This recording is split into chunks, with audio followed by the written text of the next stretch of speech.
Happy Thursday and happy Maryland Million Week. Keith, are you ready for some wonderful racing that we've got later on this week? I am. I am. Got some pretty decent racing going on today as well. Yeah, after last night and going through those odds and those fields, the racing office and everybody involved with the Maryland Million, what they did to me, no, that was brutal. What a tough card, a tough sequence. Boy, you're going to have huge fields galore on Maryland Million Day. Plenty of good betting opportunities. We're going to be really busy calling those charts, but a big week ahead of us. Big weekend. Yep. A shout out to the racing office for putting together. It makes it hard for you, but it also gives us wonderful racing that we have here. So just kudos to the racing office who gave us a wonderful Maryland Million card here for this Saturday. I know Mike Rogers said at the draw that it was probably the best field that we've had in recent history for the Maryland Million. It's the 37th running of it, but with that being said, let's take a look at the track of what we got going on today. The track is fast and the turf is firm.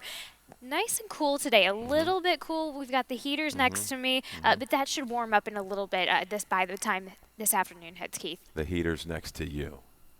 That's the way it goes around it. That's the way this game is. You know, I may be a little chilly myself, but no. Well, I make sure if we're on the left side, like Rodman and I over here, and Tim, we've got to, you know, we're a little bit more hardened, I guess. You from Green Bay, Wisconsin, it never gets cold out there, does it, Callie? That Wisconsin blood has left my system a long time ago. All right. You also have pants on. Yeah, Next time, now we know for the future we've got another heater down I'll here wear for my you, skirt Keith, tomorrow, so we know. and we'll see. We'll Okay, see if I can survive. you can have the heater then. Okay. But talking about race number 1, this maiden claiming 35.5 on the turf. We are on the turf today. We both land on the horse that gets in off of the AE for Ricky Hendricks. Midnight Choir with Forrest Boyce on top. A nice go last time at Presque Isle Downs on the synthetic. Yeah, and a couple big numbers on the go back on the turf. And we've seen this combination team up for wins in the past. They won with West Newton over at Pimlico.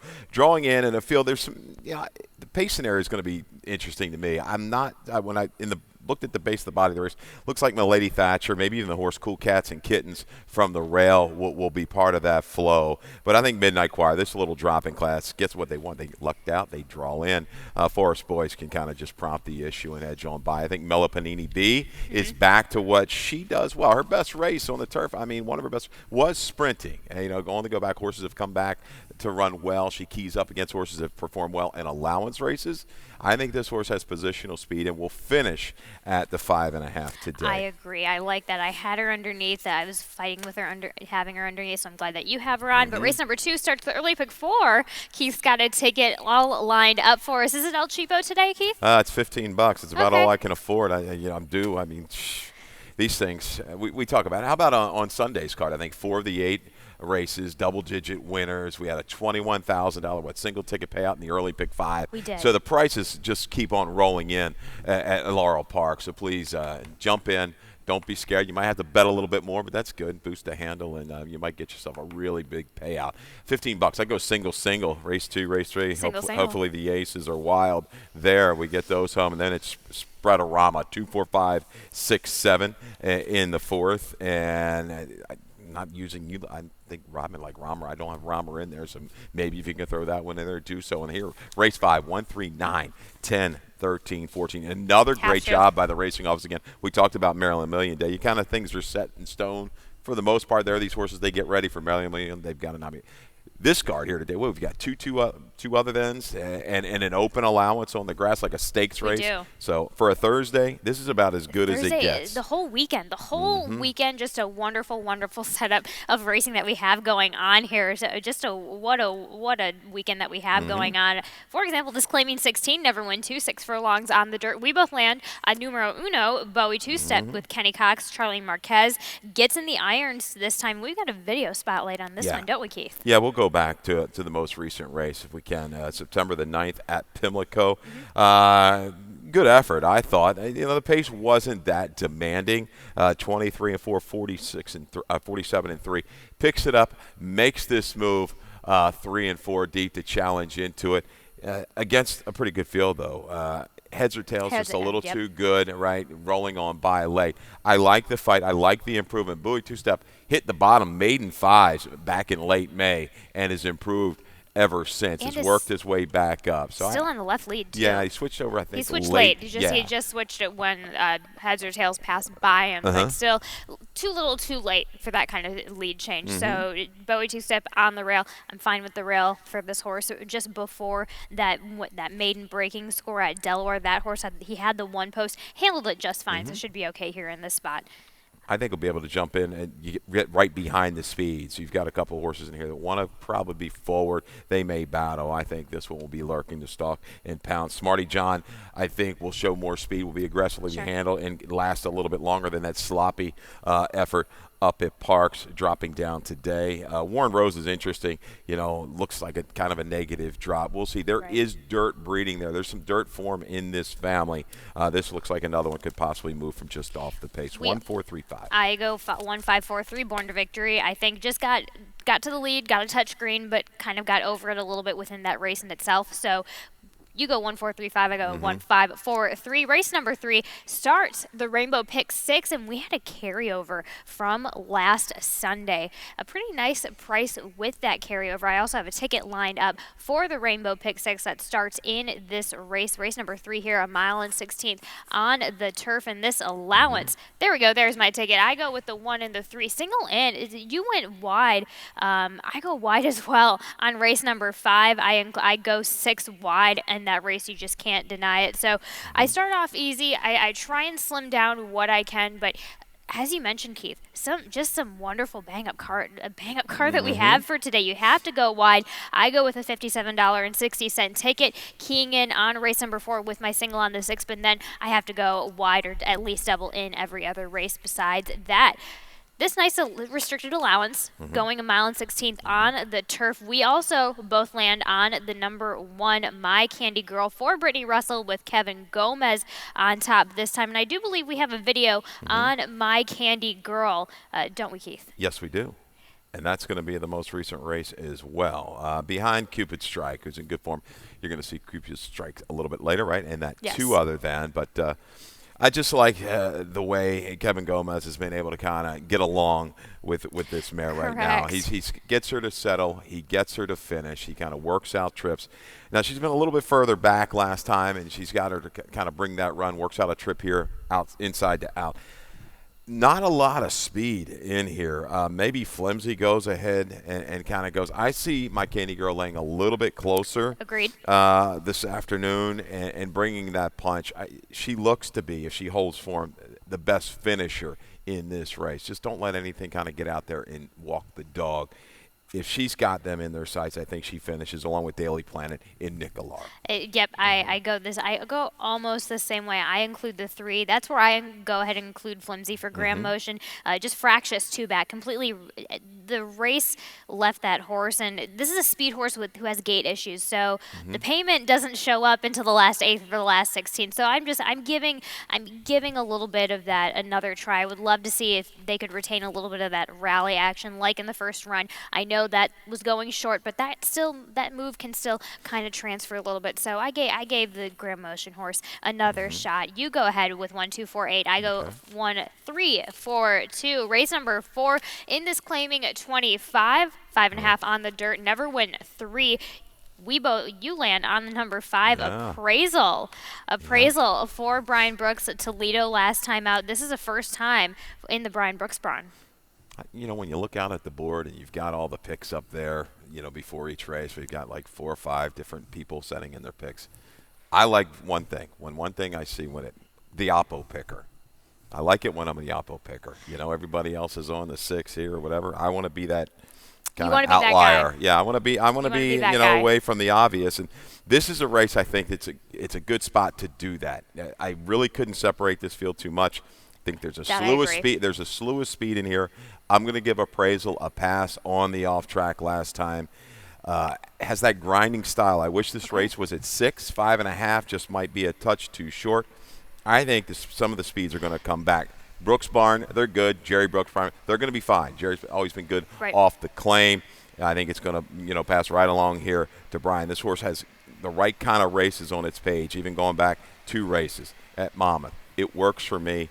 Fast and Furious up front. Brion's going to shoot out of there from the rail. I think Cozy's Wildcat was extremely game last time. Now we're going to go second off the claim. Can he maintain that form? I think he can prop the pace and definitely move into it. Agreed. Maybe secure command upper stretch. Appraisal maybe to lurk and close in. Even Pelota. Pelota's second off of a break here. That horse took the rating last time. They didn't want to go with the speed. They took back a little bit. Got him in the jackpot. He had to steady at the 3/8, and then he kind of came back a little bit. Numbers work. I think I went back to that race at Delaware. That's good enough. And with Barbosa, he's going to be into the flow. Maybe 3 deep with that pace. Yep. Hopefully that trip works out. But there's my price play. Your price play, I usually I love your price plays, but But you don't today. That's okay. Today I don't. It's the 5.5 that does it for me. Although I love what you see there. I absolutely love what you see. I love the outlier there. Love the 7. Love the 7 at 10-1 for Jamie Ness. Jamie is 5 for 13 with these Pimlico to Laurel ships recently. When they run it with Pimlico, then they go ahead and run over here at Laurel. So 5 for 13, that's not bad at all. We will be right back. We're just going to take a quick commercial break. We'll be back for the rest of the card that we have going on here on Thursday. We're ready for the start. They're off.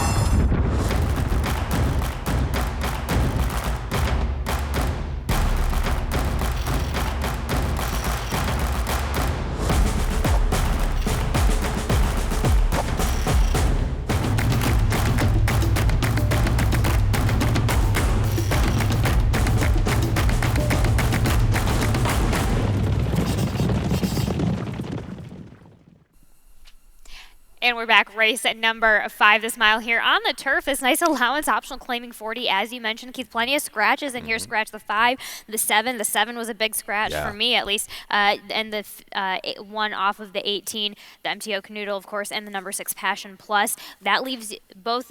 We're still on different horses, but somewhat close. They're close together, at least. You land on the number 9 Quality Control, 15-1 for Mike Trombetta, Victor Carrasco. Might come down a little bit with the scratch of Miss Delicious. And a little bit of a reach here.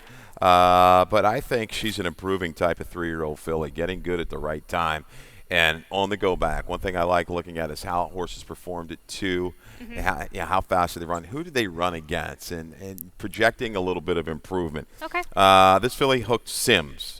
Without Lasix at Aqueduct, November 19th, 21. Only got beat a couple lengths, made a good move into that rival. Just not quite good enough. Well, Sims has come back and done really good things. Was a graded winner recently, I guess, at the Belmont at Aqueduct meet, running a 92 in there. So there's a little bit of flow in here. I think, obviously, Taswaya, Gravitron, pace should be okay. I just think, back now with Lasix, the horse only tried with Lasix, right, as a 3-year-old, got it done at Parks, beating Tick Tick Boom, who keys up against the right kind, is going to be in here today. Why not take a shot with Trombetta with an improving type of 3-year-old filly at a price? We've seen this movie before with this barn. They can strike, and I'm going to use this one key around top and bottom and exactas with almost everybody in this field. That's how competitive this filly and mare 2 other than is today on the turf. We'll go video to Gravitron. Yes, we will. If we can. This is maybe the horse to catch. When they turn for home, we'll see. I think the horse is going to have to be aggressively ridden from that outer post, Callie, to kind of get that position.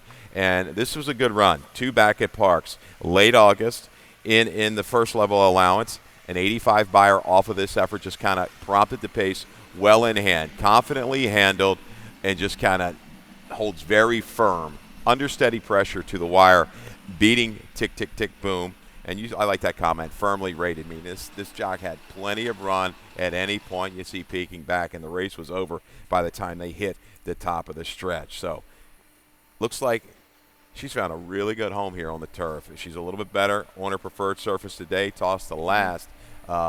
Forward a long way, I would say, at this mile distance. Yeah, at this mile, and that's the biggest thing. At this mile distance, that outside post, probably going to be a little bit wide going into that first turn, but that's fine. That filly is okay with that kind of trip. I go in with the number 10, Taswaya, for my price play of the day. So we've got both of our price plays against each other today. Mike Pino, 5 for 13 from that dirt to turf recently. I'm tossing the last. I hate to say the phrase toss the last race, but that's exactly what I'm going to do last time out on the dirt, and then just a wreck of a start right out of the gate, right out of the get-go. But prior to that, the numbers are there. So continuing with that, Mike Pino, why not? She's never run poor on the turf. Right. She definitely looks to be improving. I think she's got a rating gear if needed. The two-back try, Sparkle Blue came back to run a good second in the Virginia Oaks with like an 84 buyer. So there's lots of ways to go. This is a spread race to me. Baby Blythe, you're going to get a McGahee-Boyce combination that might offer a little bit of value. You don't see that too often. Getting some relief from those Saratoga races, get some firmer going today. Cupid Strike, the Farrier Barn, moving back along right now in the right direction. I've liked the way this horse has kind of changed styles a little bit and taking the ability to settle in finishing its races and really gets a good post in here. Should be kind of covered up and carried to a good position by the time they turn her home and brings that finish. Absolutely love this race. You could really go any type of direction that you wanted to. As Keith mentioned, just boxing absolutely everything in this race. Race at number 6 is another allowance optional, claiming 40, a mile on the dirt this time. And we both agree on this one. Your best bet of the day, Jade's Jelly. For Jamie Ness, Charlie Marquez, this one sitting off nicely right off of the pace. I like the 6. I like the 6.5 for this one. To me, the biggest thing with the filly is distance. Never enough in a lot of those 6 furlong efforts, but that was solidified in that mile and 70 yard at Delaware, and I think she'll love this 1-turn mile setup here today. Yeah, they're going to try the 1-turn mile. We'll see. I think there's just an abundance of flow in here, and I just like her style. She's shown a lot of versatility. The key is the first 16th, 8th of a mile from breaking down inside, back in that chute. Horses sometimes they come away a little slowly and have a little bit too much to do. But with what's going to go on in front of her in this race, I got to project 2 or 3 or even 4 horses within range of each other by the time they hit that far turn. She can steadily progress and make that run into it. In a situation where, 9-2 morning line, you still should get an okay price on Jade Shelley as one of the better bets this afternoon. One of the more solid bets, another solid bet with the 11 on the outside that we both have underneath Chardonnay. Mike Stidham, writings there on the wall. No question, drops to an easier field today. Best comparison is 2-back. Was that enough? However, is the lead type, but gets an outside post, which is probably why you have that horse underneath as well. Yeah, Barbosa, right, on Chardonnay. Yes. And sitting just out. Lasix back on, pass on the last. I mean, I had to chase some fast, which showed a real good speed into that turn and around the turn at Charlestown before folding it up.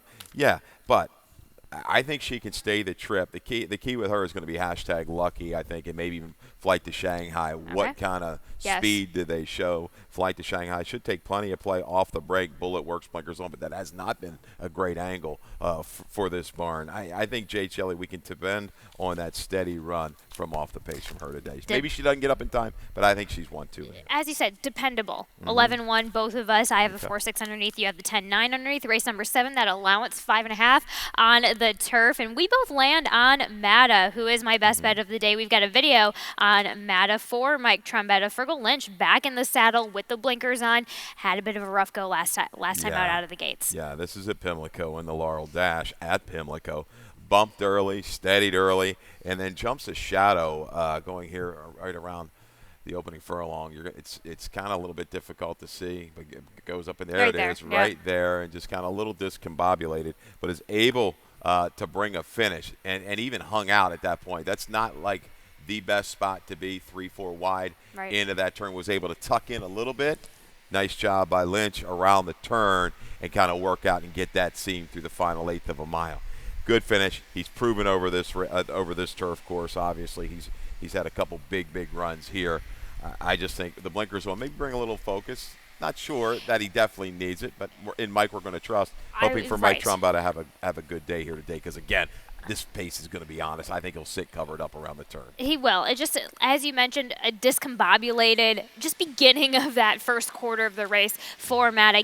I think this is horse racing. You never know what's going to happen. But gets, as you said, gets an inside post, kind of gets locked in. And with having that inside post, having those horses on the outside, there's going to be a lot less distraction of whether there's a shadow or not in front of him. So add the blinkers on, jazz this horse up mentally a little bit, get this horse covered up a little bit. We're going to have an explosive Matta, I think, really offering some nice go with that extended lawn real estate after that first mile here at Laurel, as opposed to Pimlico, when he did need a little bit more of that distance. Yeah, and talking about a horse getting back to a turf course in which he likes, how about the 4 Just Wave and Smile? 6 for 7 on the Laurel lawn.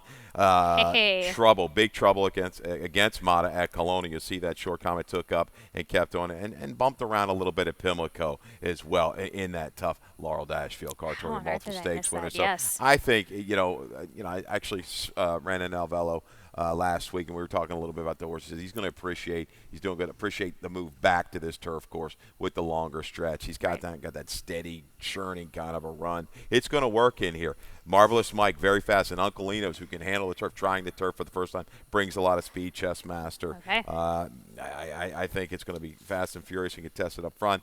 Mata, just wave and smile. We'll see. Nothing Better is going to bring a lot of play, a lot of ability to the table here. Right. Good effort shortening back up.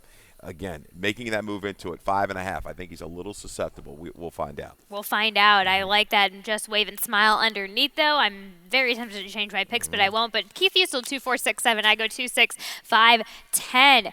Race number 8, our finale of the day, is that maiden claiming 12-5. You land on the number 1. 1 is the number for you today. Wired in for Mary Epler, J-Ron Barbosa on the rail this time. Yeah, a little second time gelding. This was a mad scramble of a race for me. Shorter field, but I really couldn't make heads or tails. Leaning towards Barbosa. She reached out to go ahead and get Barbosa to ride. That's a tell for me. Second time gelding. A horse that obviously looked like it was going to be set out to be better, but things just didn't pan out. That mare was pretty good. She was pretty quick, but wired in. Again, I want to see send from the inside. I know also Dynamo's got a little bit of speed, but get that position and hopefully bring a finish. Just a little bit of a fade at Delaware in that return try. Right. You also have a work on September 25th coming out of the gate, so you may a nice work with that as well. So you may be getting what you ask for as far as a little bit of snap coming out of that gate on the right on the rail. So you go 1, 3, 5, 7. I go 2, 3, 7, 1. But you also had some stuff that you wanted to bring up. Yeah, the 5. Sergeant Parker's an interesting little runner here. Going to be changing barns. Kenny Cox has done well of late. Obviously, he's been steady all along, but I mean, the horse has been running well. It's Snee, 11-1 in debut, really didn't fire at all. But I went back. Siblings showed pretty sharp speed on the main track. Intriguing horse. See what kind of play this horse opens up with in the nightcap. Awesome Dynamo. I guess maybe your logical favorite, but I don't know if I want to take at a shorter price. Exactly. Yep. So, which is why I tried to to stab at Jebster. Again, this is coming out of a barn where this is third off of the layoff for David Howard. So that's just my only question about that. Can this horse retain its form back from the 8th of October? Likely. So we'll see what happens there. We'll definitely see what happens there. But that wraps it up for our card here for the Thursday of the Maryland Million week that we have. Let's head over to Lightning Round.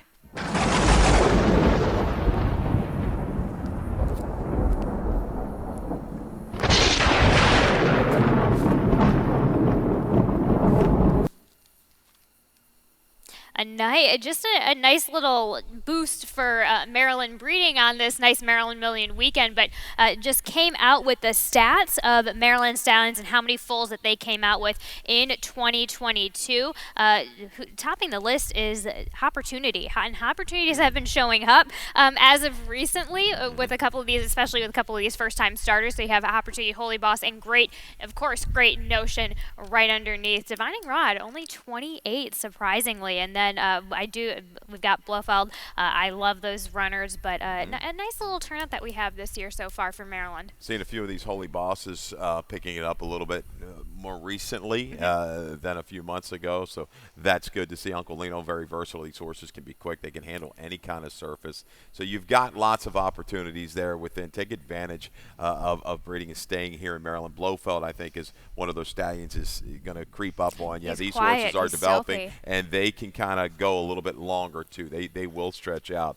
So, yeah. In fact, I think off the top of my head, the second time routing for Blofeld is something like 44%, something crazy. So, but speaking of, this is Maryland Million weekend, so we covered the breeding aspect. Now let's cover the big race itself. We've got the draw that came out last night.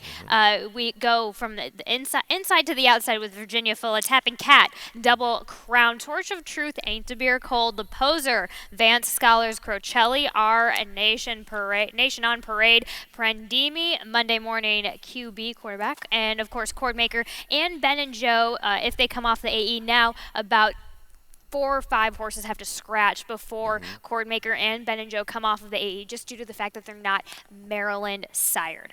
Yeah, it's a little tricky race to line. Yes, you it know, is. within obviously Cordmaker, if he jumps in, is going to be a solid favorite. But Our Nation on Parade claimed for this, right? Jamie Ness and company able to get that one out of that win down at Churchill Downs. Stretch ain't going to try a mile and 1/8 for the first time. Some horses that can kind of carry speed that are, have pretty good tactical run in them. We'll see. He makes that move into it. Can he sustain off the claim? But he's in razor sharp form right now for Jamie Ness. So we shall see. Looks like he's working forwardly. Any price shots? Any horses at a little bit of a value that you like? I'm not going to be doing the stuff on Saturday. So anything that you like?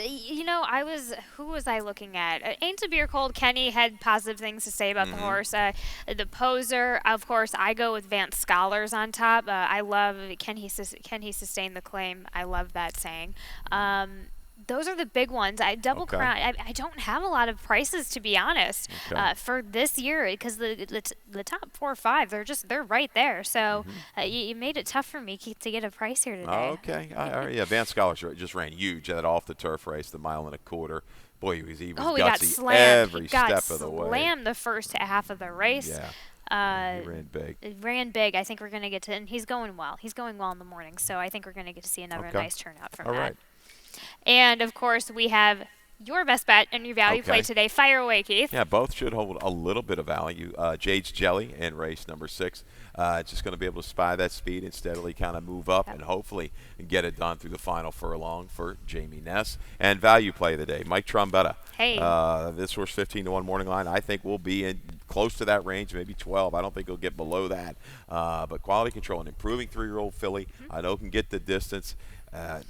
Second Lasix on the turf, one with first-time Lasix. So I think going back, we talked about it, face the right kind of 2. She's got every right to jump up and make that next step here. We're going to find out today. We're going to find out on a wide open later card here today. A wonderful day of racing here to kick off Maryland Million Week. We're going to go head over to Dave Rodman for some changes and scratches. All right, good luck.